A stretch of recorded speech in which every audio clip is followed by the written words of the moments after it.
Look, he's crying. Such a loser. But how can a man cry? Loser.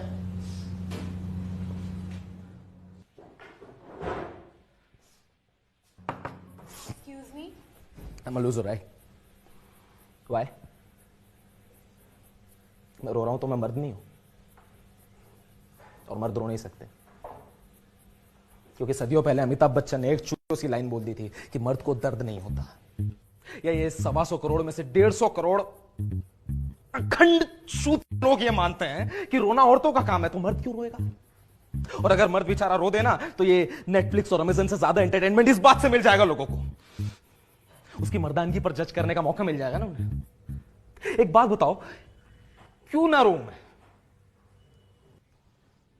3 साल का relation था मेरा और उसका, और कसम से इतना कुछ दिया है ना मैंने उसे इस रिश्ते में, मेरा टाइम, मेरे इमोशन, मेरी फीलिंग, मेरा एफबी इंस्टा का पासवर्ड तक दिया मैंने उसे, और उसने क्या दिया मुझे? ब्रेकअप। अरे घर का पालतू कुत्ता तक जाता है ना तो आंखों में आंसू आ जाते हैं, तो वो तो मेरी अपनी थी, मुझे रोना कैसे नहीं आएगा?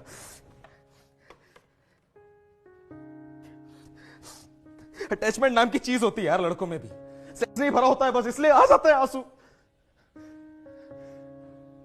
अब दिल मुश्किल का रणबीर कपूर नहीं हूं मैं कि अपनी छाती पर गमला पीट पीट कर खुद को शांत कर लूं। क्यों शाहरुख खान जब नकली में रोता है तब तो तुम्हारे मुंह से निकलता है हाँ हाउ क्यूट। हम लड़के असली आंसू भी रोएंगे तो हम लूजर हैं। असल में ना तुम्हारी गलती है ही नहीं, ये सब गलती उस एकता कपूर की। अपने सीरियल्स में इतने सदियों से इतना रोता हुआ दिखाया औरतों को, मानने लग गए लोग कि रोने का काम सिर्फ औरतों का है, मर्द रोएगा तो पाप है। ये सेम बात अगर संजीव कपूर सोचता ना तो पहला प्याज काटने के बाद बंद कर देता अपना काम, इतना बड़ा शेफ नहीं बन पाता वो। और संजीव कपूर तो आज का एग्जांपल है ना, महाभारत तो जानते होंगे, महाभारत में अर्जुन था, अर्जुन की आंख में आंसू आ गए थे रणभूमि में, कृष्ण ने रोका नहीं उन्हें, क्योंकि कृष्ण जानते थे कि जिन लोगों के सामने खड़े उनसे इमोशनल वैल्यू है उनकी। अब बोलो, जब श्री कृष्ण ने रोक पा तो तुम लोग कौन उंगली उठाने वाले?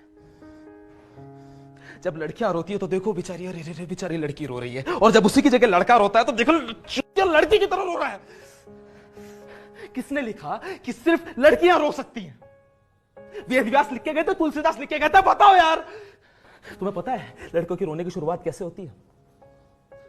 जब पहली बार लड़का लड़की को प्रपोज करता है ना तो उसकी आंखों में खुशी के आंसू होते हैं, लेकिन लड़की के आने के बाद बस दुख, frustration, irritation, you shut up, इन्हीं के आंसू निकलते हैं। और भादे हुए आंसू 3 प्रकार के होते हैं, basal tears, reflect tears, emotional tears. और लड़की एकमात्र ऐसा जीव जो तीनों टीयर्स एक बार में निकाल देती है।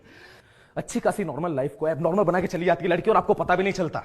उसका ईगो, उसकी इच्छाएं पूरा करना आपका एकमात्र लक्ष्य बन जाता है, और उस लक्ष्य को पूरा करते करते आपको आपके दोस्त, आपको आपका परिवार, सारा संसार चूत जान पड़ता है, क्योंकि आपके पर्दों पर ना सिर्फ और सिर्फ लड़की की पिक्चर चलती है।